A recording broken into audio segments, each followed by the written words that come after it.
In 1990, a young woman from the small coastal town of Greyhaven Bay on the northern Atlantic coast vanished without a trace, leaving her parents in a limbo of uncertainty that lasted 22 years.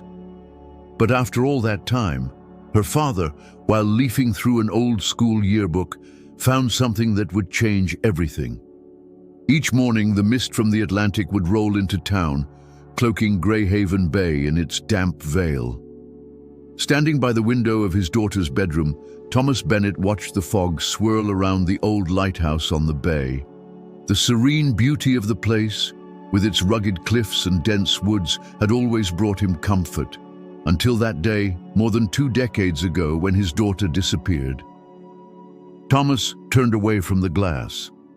His eyes swept across the room, untouched and preserved, just as Emily had left it that spring of 1990, only weeks after finishing high school. The posters still clung to the walls. The desk remained neatly arranged with books and notebooks placed as if she might return at any moment. The wardrobe was still filled with clothes no one had dared to touch in more than 20 years. "It's time," he murmured to himself, recalling the conversation with his wife Caroline the night before. At last, they had decided to accept that Emily wasn't coming back. That morning, they were finally going to pack up her belongings, donate what could be useful to children in need, and store the rest in the attic. Thomas opened the window to let in the fresh air, raising a cloud of dust in the process. He sneezed, rubbed his eyes, and approached the wardrobe, beginning to take out his daughter's clothes. Every item brought back a memory. Her favorite blue sweater, the dress she wore to prom, the worn-out jeans she lovingly patched by hand. He worked methodically, sorting everything into boxes, one for donations, one for storage, and another for keepsakes. When he reached the school supplies, he hesitated. These things represented Emily's dreams, her future, now frozen in time. She had been accepted to Northern University to study marine biology. As he separated textbooks from notebooks, he came across a yearbook he didn't recognize at first. It was Emily's senior year album. Strangely, he realized he had never opened it. In those awful days after she vanished, neither he nor Carolyn could bear to look at the smiling face of their daughter, captured among classmates who had, unlike her, gone on with their lives. Thomas sat on the edge of the bed and opened the album. It felt weighty in his hands, as if it contained an unexplored part of his daughter's life. He flipped through the glossy pages until he found her senior portrait. Her smile, so full of hope and light, pierced his chest with the familiar ache. 22 years, he whispered, tracing her face with a finger. "I have to learn to remember you without it hurting so much, sweetheart." His gaze shifted to the photo beside hers, her best friend, Alice Dawson. Alice's face brought back memories of sleepovers, shared dinners, laughter, and confidences. Thomas realized he hadn't heard anything about Alice in years. After Emily disappeared, she used to visit often for a few months. Then the visits stopped. Driven by curiosity, Thomas turned the pages until he reached the section with individual student profiles. Each had a short bio and a personal quote. He found Emily's and read her words, written when the whole world lay ahead of her. "Thanks, Mom and Dad, for always believing in me. To my teachers, for pushing me to be my best. And to my best friend Alice, don't forget to return the secret garden, old witch. I love you forever." Thomas smiled bitterly. That teasing tone was so typical of their friendship. He turned the page and found Alice's profile, filled with dreams, determination, and a fierce spirit. Emily's comment about the secret garden came back to him. It had always been her favorite book since childhood. She loved collecting different editions. Had Alice ever returned it? Thomas couldn't recall ever seeing it among Emily's things. Growing uneasy, he began looking through the boxes of books. The room made his eyes water from all the dust. so he moved the boxes to the living room where the air was clearer. He spread out the books across the coffee table and floor, adventure novels, science manuals, magazines about marine life. But the illustrated edition of The Secret Garden was nowhere to be found. He wondered if, after all these years, Alice might still have the book. As he checked the back cover of the yearbook, he found a contact section where students had written down phone numbers. Alice had included hers, along with a note, "Call me any time, you pillow." Thomas dialed it, not expecting much. As he feared, the operator informed him the number was no longer in service. Just then, the front door opened and Caroline walked in carrying grocery bags. She froze upon seeing the books and magazines spread out across the living room. "Thomas, what is all this?" Her voice was tense, surprised, and something deeper. Wounded. "I was going through Emily's things like we planned," he explained, rising to his feet. Caroline's expression hardened. "We agreed to pack up her things and put them away, not scatter them around the house. I thought we were finally moving forward, not backward." "I'm not going backward, Caroline. I found her yearbook and was looking for something that caught my attention. What if it's important?" She placed the bags on the kitchen table with tight, deliberate movements. "A book? That's what you think is important after 22 years? It's not worth bothering Alice over this. She probably doesn't even remember. Do you even know where she is now?" "Alice?" Thomas echoed, carefully changing the subject. "Number, do you?" "I see her around town sometimes," Caroline replied while putting the groceries away. "She lives in a residence now." "I thought I might drop by and see her," Thomas said gently. "Not just about the book. It's been so long since we talked. She was like family." Caroline paused, then turned to face him. "Thomas, I'm not ready for that today. I have nothing against Alice, but I don't want to see her. Yesterday, we agreed to let go of hope. Visiting her today is the opposite of that," she said, pointing to the mess in the living room. "I'll stay and finish packing for the attic like we planned. If you decide to go, that's your choice." Thomas nodded, understanding her reluctance. It had been a spontaneous urge. "I'll go alone." She gave him directions to where Alice was said to live, but warned, "Don't pressure her, Thomas." Losing Emily must have hit her hard too. They were like sisters. Thomas picked up the yearbook, his phone, wallet, and car keys. Before stepping outside, he looked back at Caroline, already beginning to gently place Emily's books into boxes. He felt a small stab of guilt for leaving her with that task alone, but something deep within him pulled him toward Alice, toward questions he didn't yet know how to ask.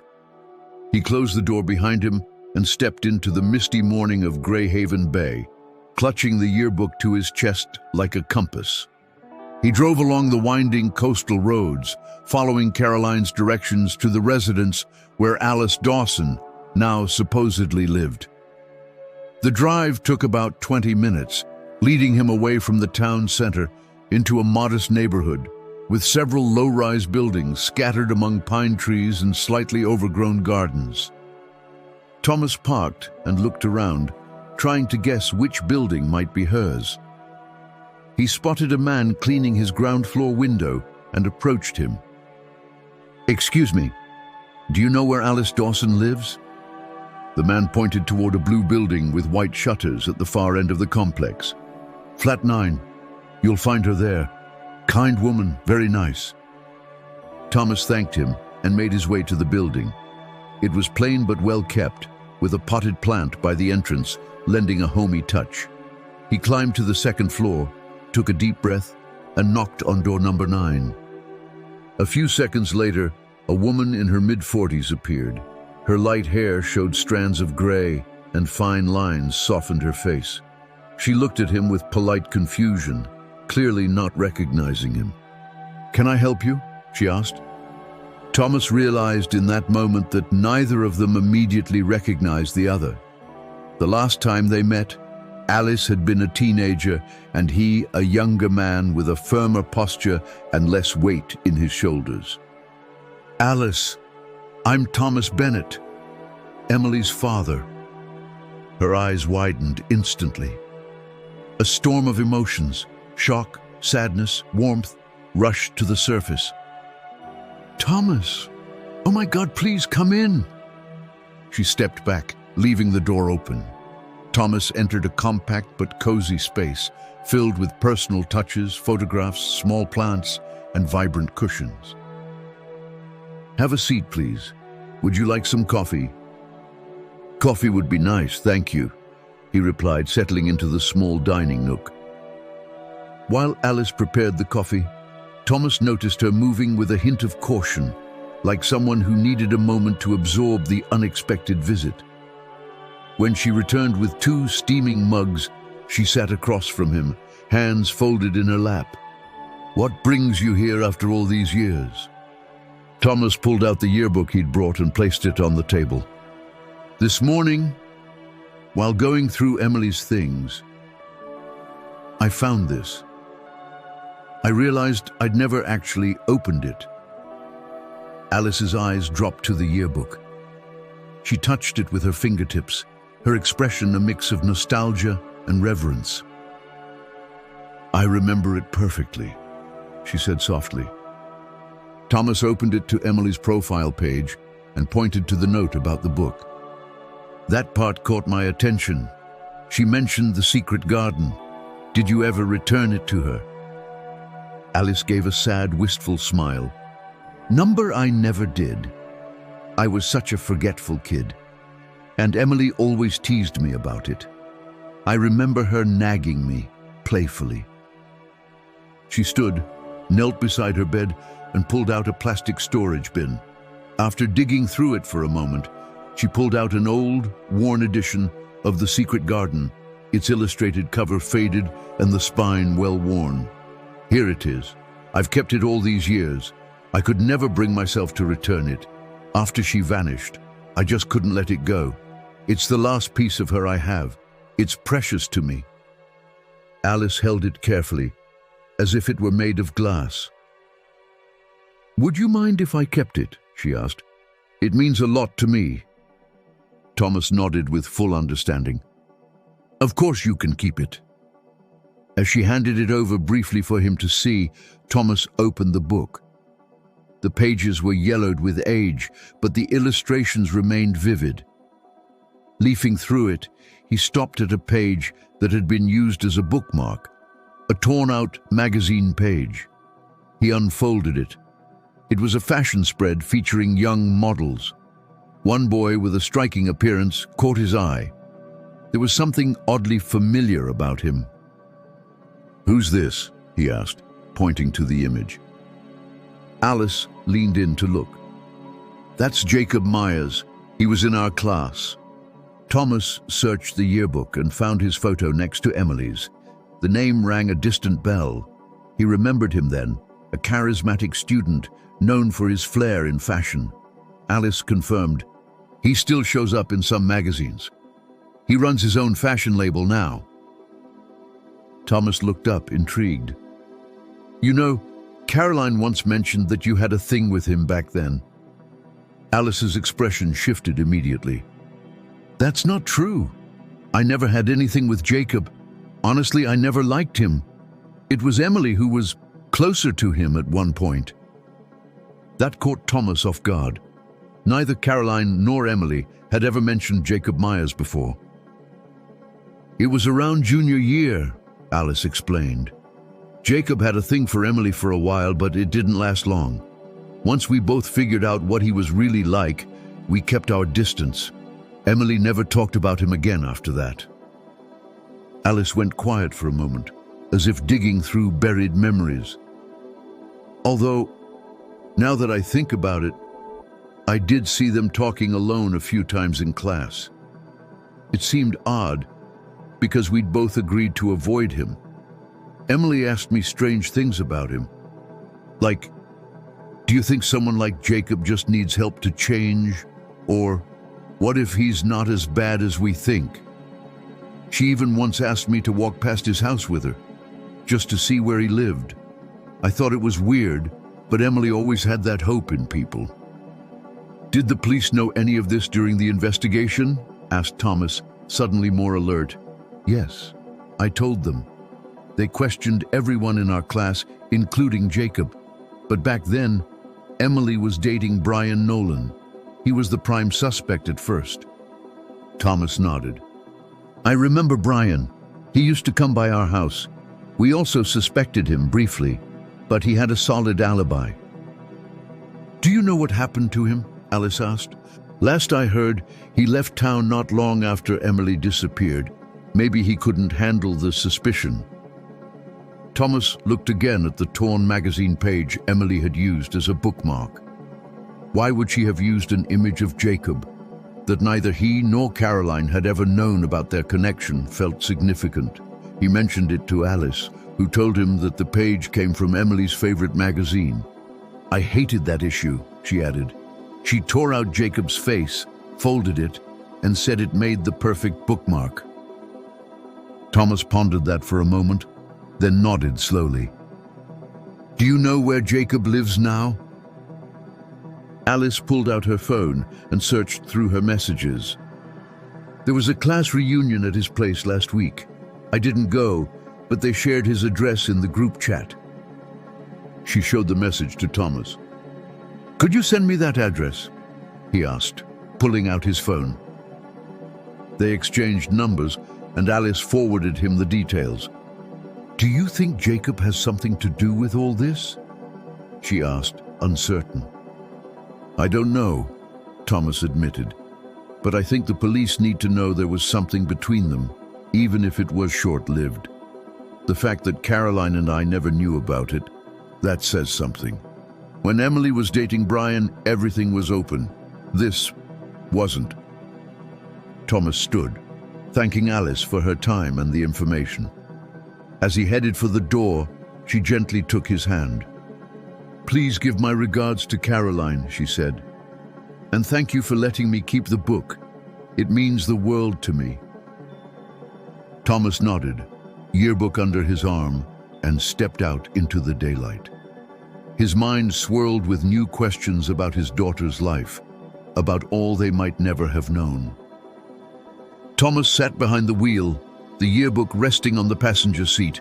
His thoughts kept circling everything Alice had told him. Learning that Emily had some sort of relationship, however brief, with Jacob Myers wasn't what unsettled him most.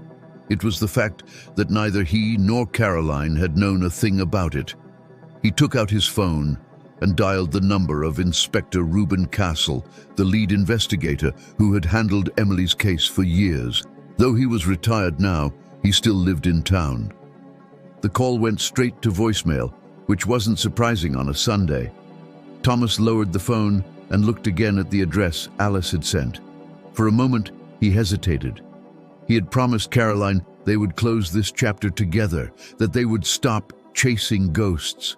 But something about Alice's words, that folded magazine page used as a bookmark, Jacob's face, and the way it had been hidden, gnawed at him.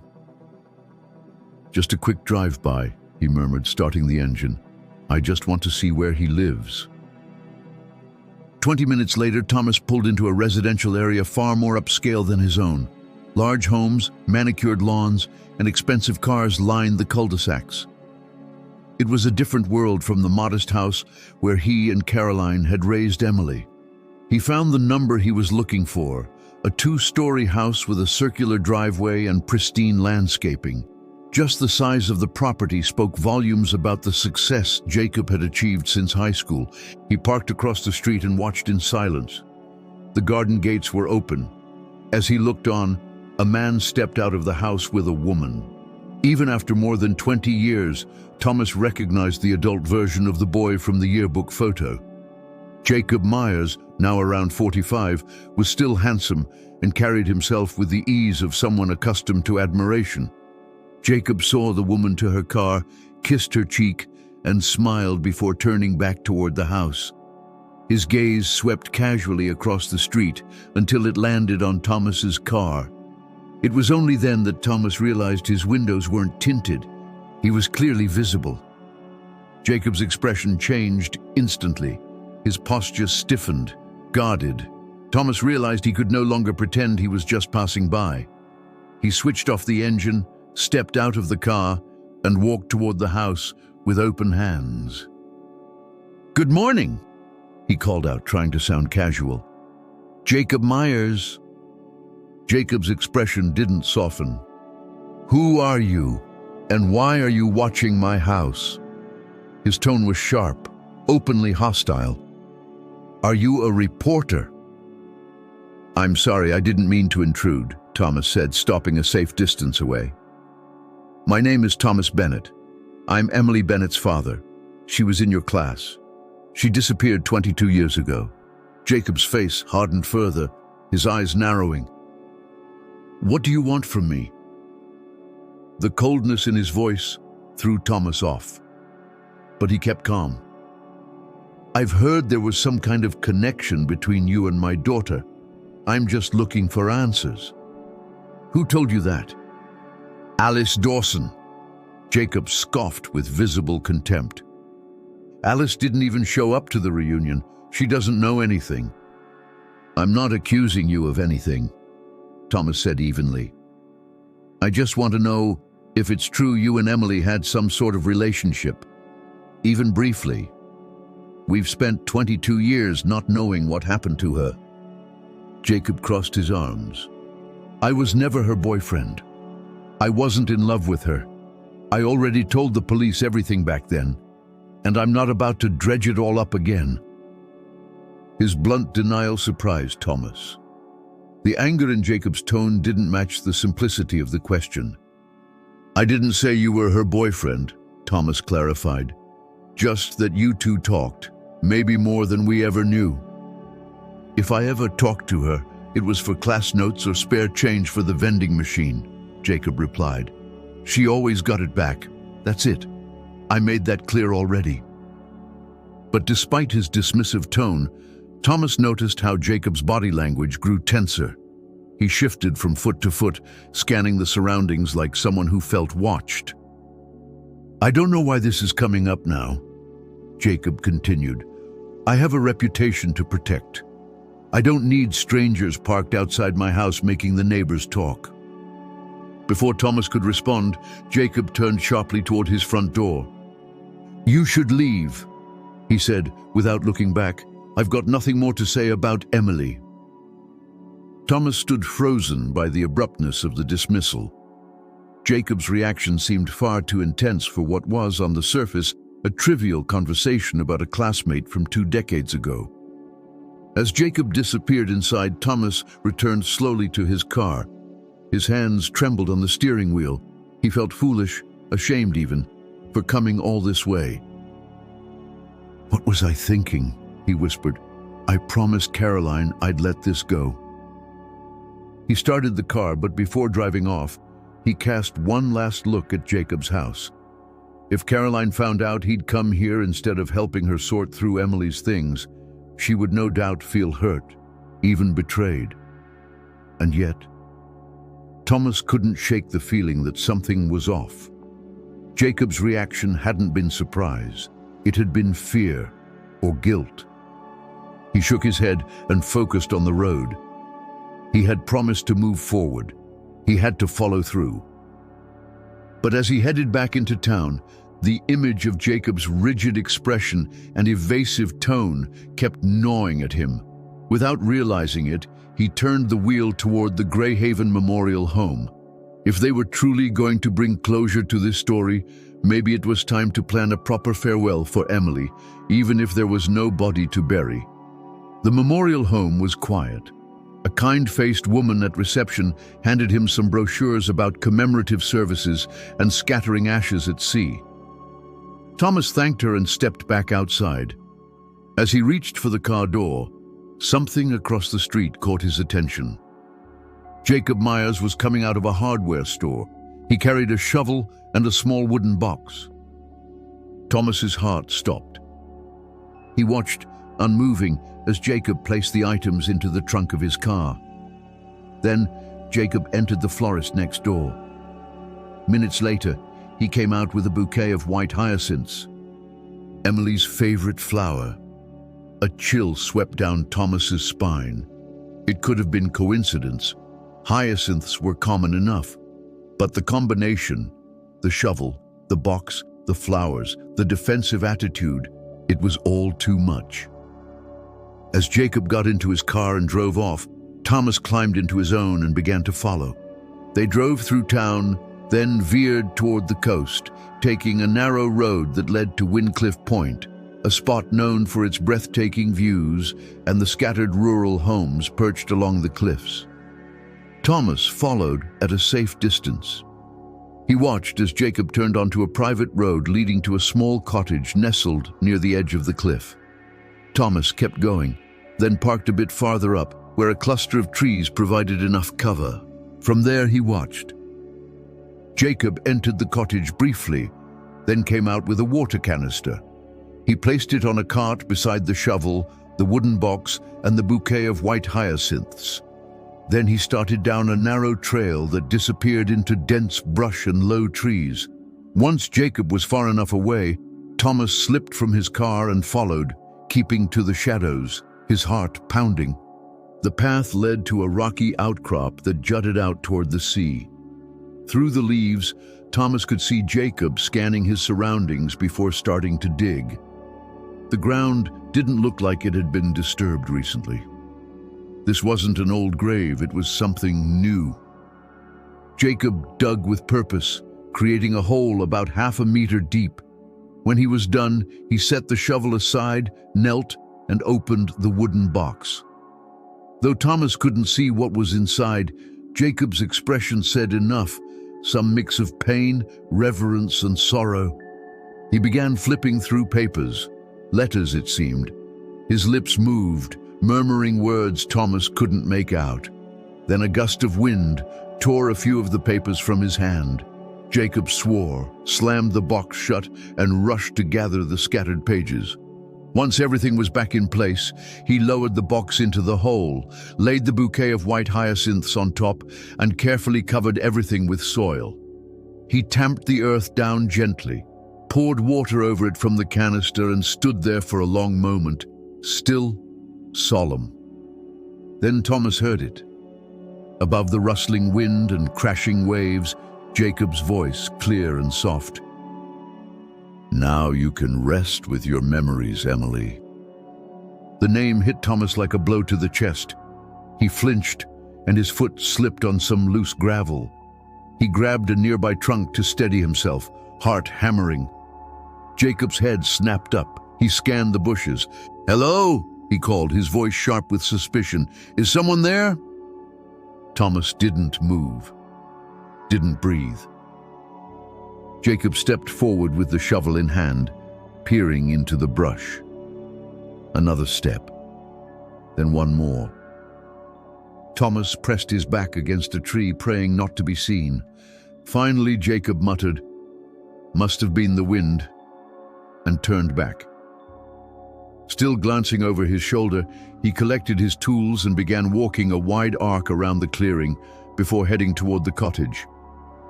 Thomas waited, counted to 100.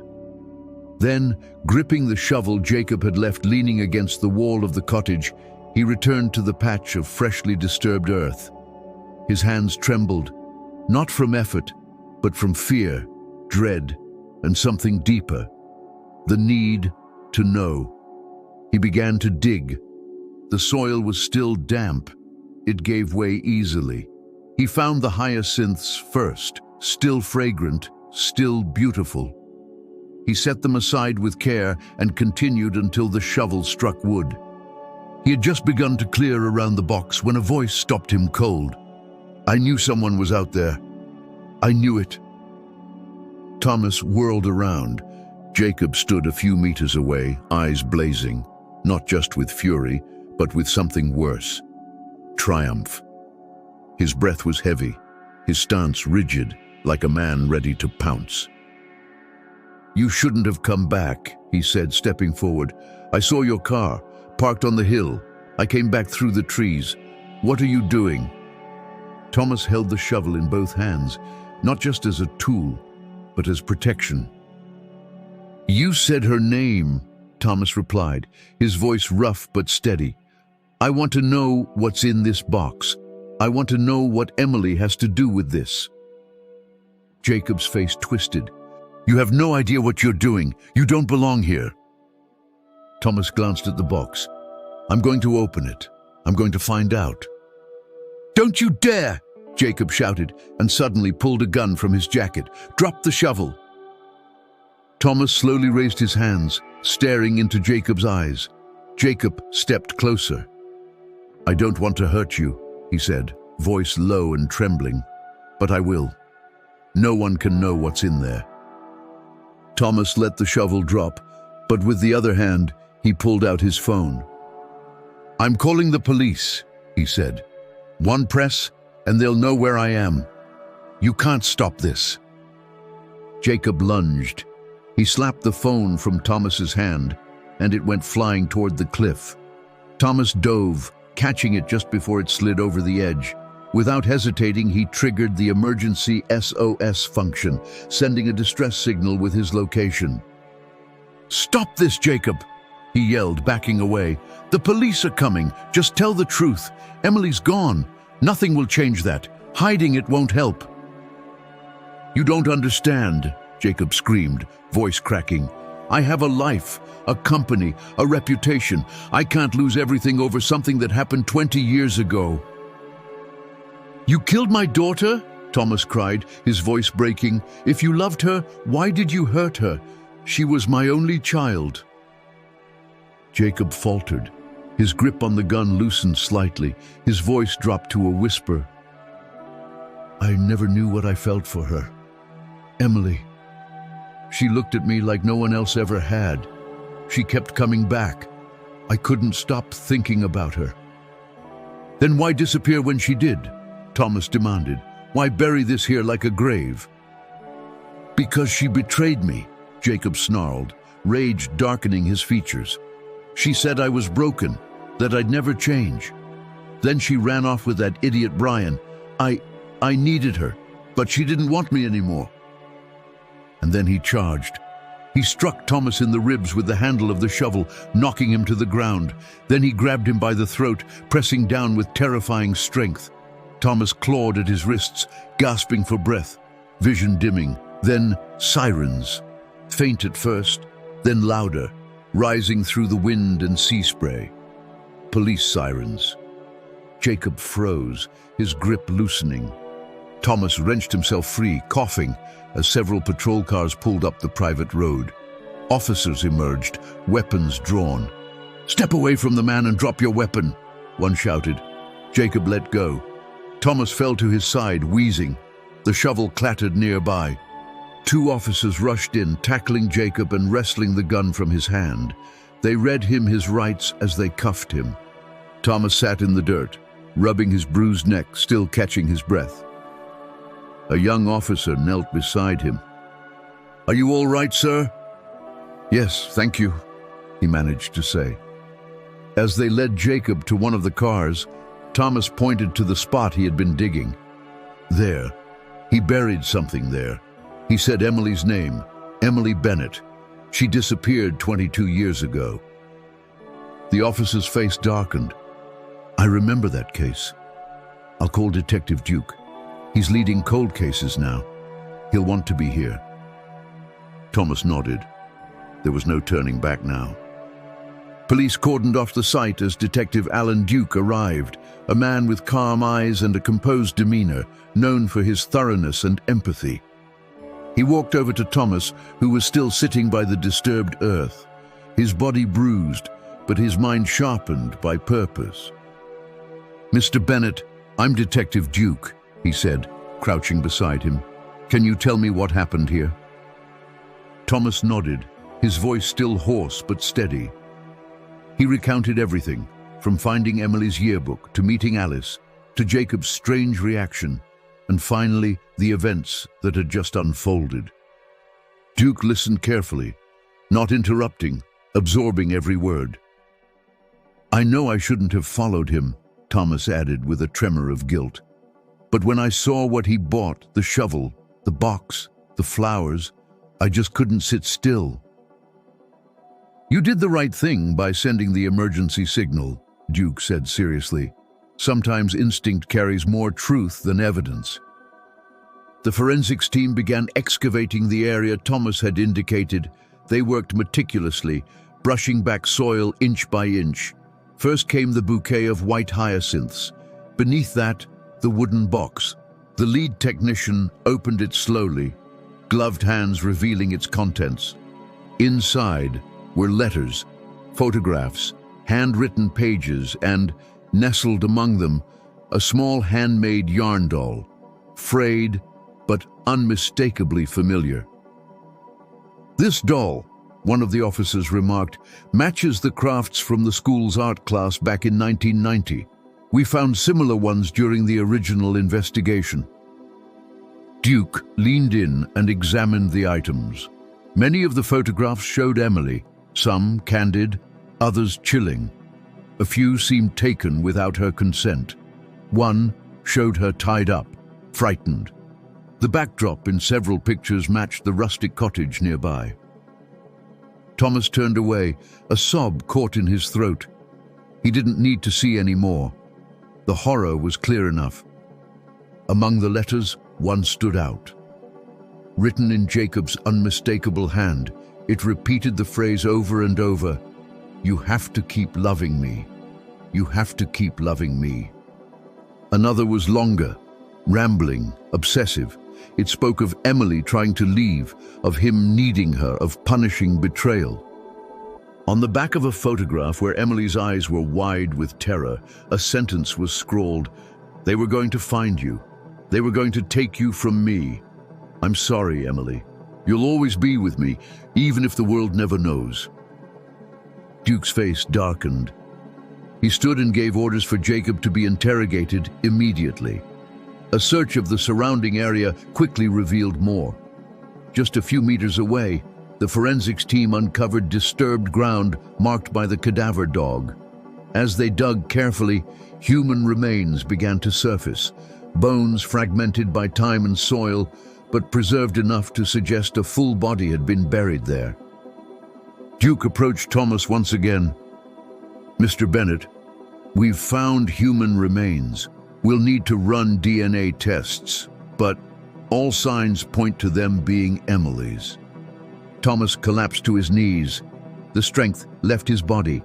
His breath caught as tears finally fell, not of uncertainty, but of bitter confirmation. "Would you like us to notify your wife?" Duke asked gently.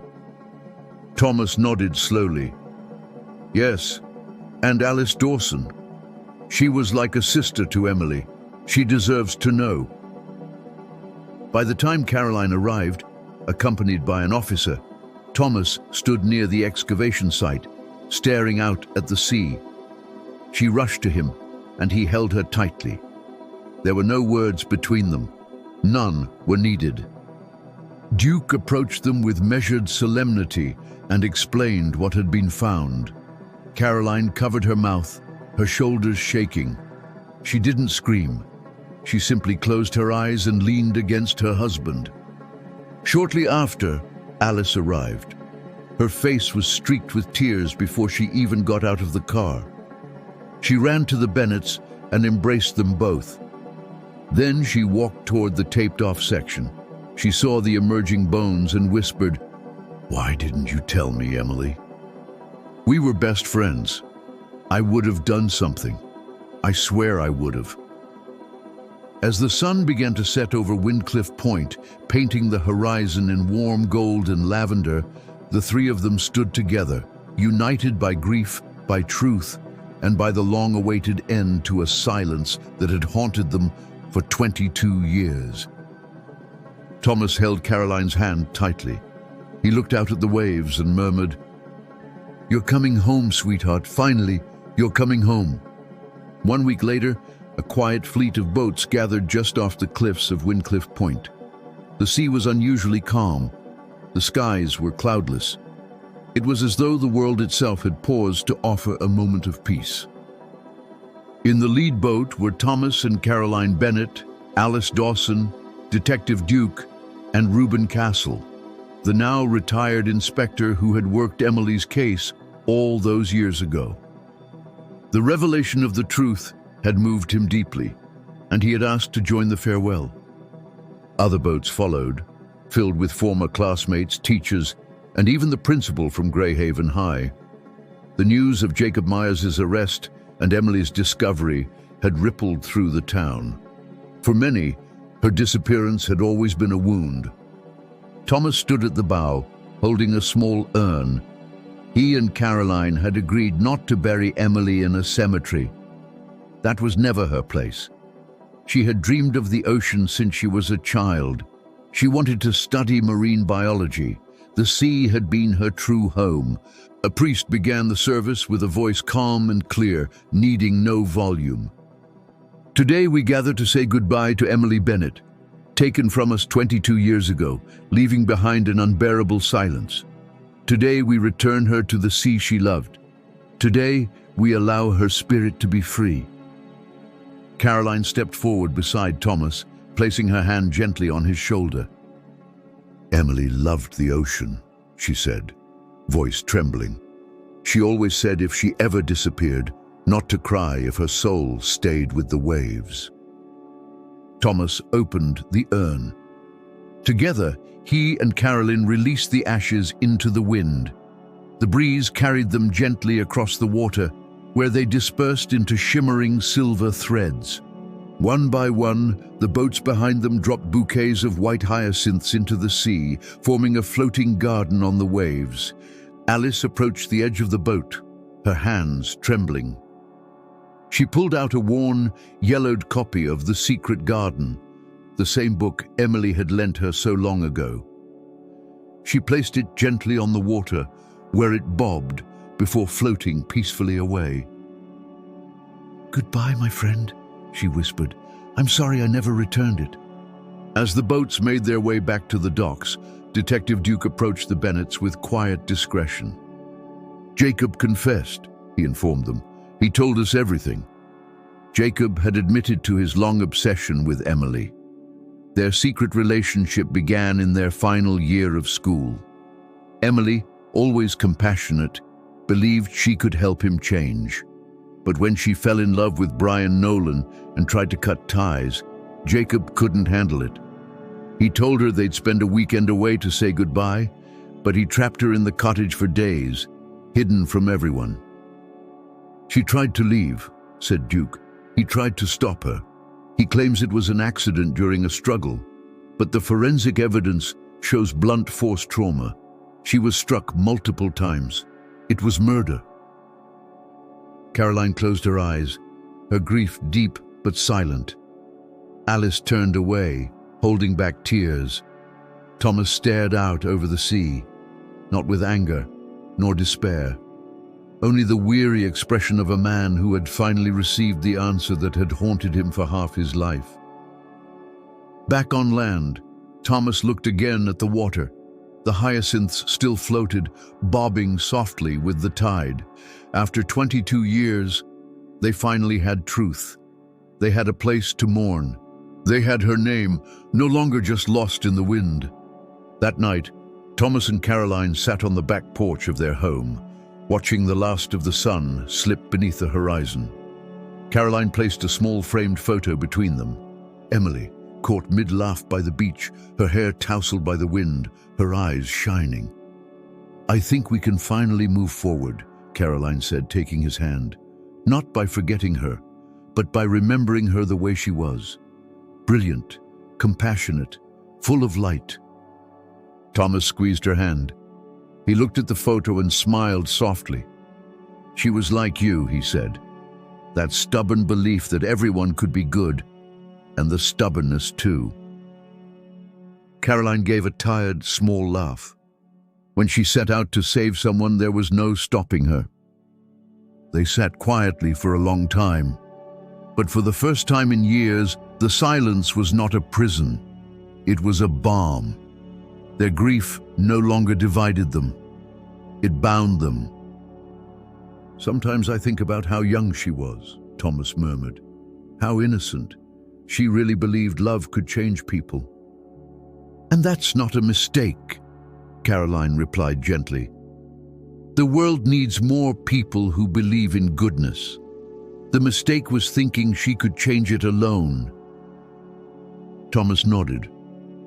He understood, and for the first time he felt he could face the future without letting go of the past. Because Emily was with them, in the salty air, in the murmur of the waves, in memory, and in love that had never dimmed. As night wrapped around Greyhaven Bay, Thomas looked up at the stars. They seemed especially bright.